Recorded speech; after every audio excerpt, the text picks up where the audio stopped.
Hello. Thanks for joining me. My name is Deb Sherritt, and this is my podcast, What I Find Funny. For the next few minutes, I'm going to tell you of an experience I've had that either struck me funny or struck me as odd, in the funny sort of way. This episode is all about paintball, and my one and only time playing it. I really have no business doing anything as physical as paintball, and if you've spent the afternoon on an outdoor paintball course, then you know what I'm talking about. I should also mention how I hate to get hurt and have enough of my own stupid, harebrained ideas to end me up in pain that I don't need others encouraging or enabling me. We actually ended up at the paintball course because we were taking part in the annual Sherritt Sibling Weekend, where the Sherritt siblings and spouses get together one weekend every year and participate in an organized activity with a lot of eating and drinking and laughing before, during, and afterwards involved. We did this for 9 years in a row until life got in the way, and on this particular Sherritt Sibling Weekend, we were all ready for an early morning paintball experience. We were informed by the paintball operators that we'd need to bring more than just our siblings of 8, so we enlisted some cousins, nieces, and nephews, adult-aged children, and few of their friends, figuring a team of 20 would be plenty. And as we were all brought around to be given instructions of how to use the paintball guns and what the rules were, I noticed out of the corner of my eye a white van pulling into the area. It stopped right in front of our tented area, and I watched in shock as 10 to 15 people exited the van, all dressed in black gear from head to toe and carrying black, professional-looking paintball guns. They were like an elite Team 6 in the paintball world. At this point, I wasn't paying any attention to what our instructor was saying. I was more interested in asking him my very important question. Are we going to be playing against them? I interrupted. The instructor stopped, looked over his shoulder to where I was pointing at the elite team as they were all gathering, stretching, and checking their guns' readiness. The instructor laughed out loud at my question, not realizing my fear was real. "Oh, no, they'd kill you," he laughed, and then pointed to our group. "We'll split you all up into 2 teams, and you'll play against each other." Well, that made me feel a lot better, until I realized I'd be firing on nieces and nephews that I loved and adored. Honeybunch assured me that the paintballs were harmless, and we'd been smart to wear layered clothing just in case. So feeling better about it, I turned my attention back to the instructor. He went on through everything with us. The morning was going to be separated into 3 different experiences. Urban warfare, where we'd be battling in a small city block with stairwells and places to get a higher vantage point. And then we'd be storming the beaches like in the Second World War at Normandy. We'd start off all packed into a wooden box shaped like a large boat, and upon command, the door to the boat would open up, and we were to run forwards towards the 2 large machine paintball guns that would be trying to hit us from both sides. We were to make our way forward until we were at the front lines. Now, the 3rd experience was more jungle warfare, where they had built many fortresses within the forest, and we were to fight for supremacy of the fortresses.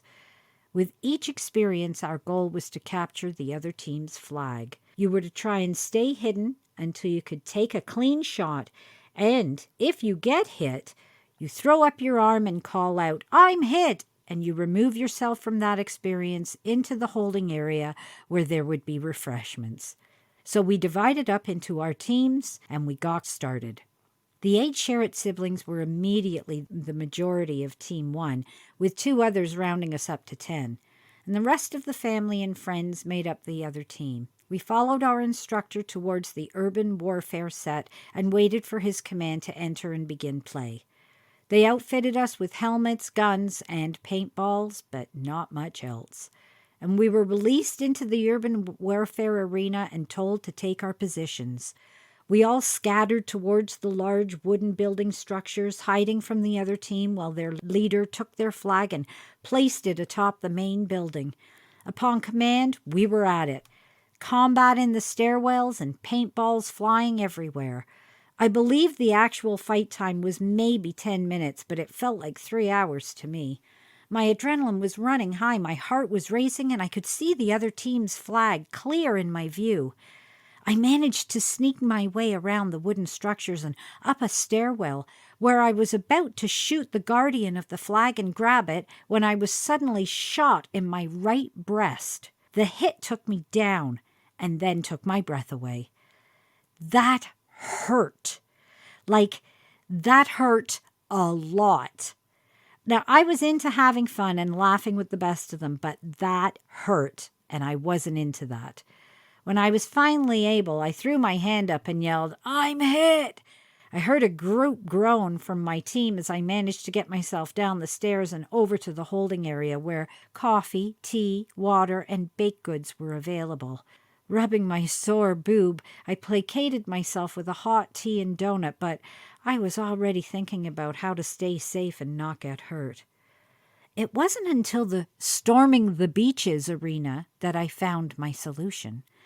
After being threatened to be paintball shot in my head if I opened the boat door to the paintball machine guns aimed at us, I found myself running nervously towards the first foxhole I could spy. The sound of those paintballs flying was unreal, and I slid down deep into the trench to be better hidden. I looked down onto the ground, and my eyes couldn't believe what I was seeing, and it was then that I got my epiphany. Raising my hand, I called out, "I'm hit!" and was able to remove myself from the danger. I was happily escorted back to the holding area for more sweet tea and maybe a cookie.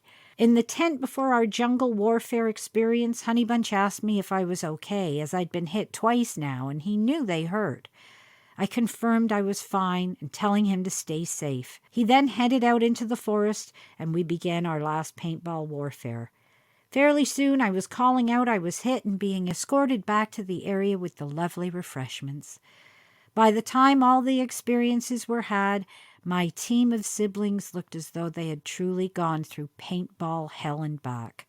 Some were hurt and hit worse than others, and one took a hit straight to the mouth.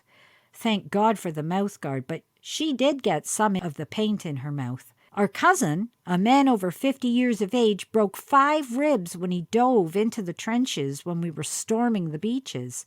I mean, what were we thinking?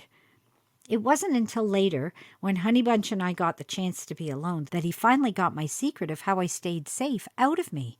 You see, when I looked down onto the ground in that foxhole, there were dozens of unbroken paintballs littering the ground. And after I took that first one to the boob, I wasn't up for any more pain, so as soon as I entered a new arena, I'd look to the ground, find an intact paintball, hit it against me, and call out, "I'm hit!" removing myself from the game because, after all, I'm goofy, but I'm no idiot, and that's what I find funny. Well, you may think me a coward, but those paintballs caused some serious injuries and bruising that my poor body didn't need. And we all agreed, after most of us had healed, that paintball would never again be a Sherritt sibling weekend activity. Thank you so much for stopping by today. If you've enjoyed this episode, hit that like button. Leave me a comment and be sure to check out my other episodes, all available on the What I Find Funny website or through Podbean, Spotify, Google Podcasts, and all other sites where you find your podcasts. I'm still not on Apple yet, though, so don't go looking there. Like the name says, be sure to share it with your family and friends and follow me so you're notified of new episodes. Have yourself a great day. Remember to find funny where you can, and take care.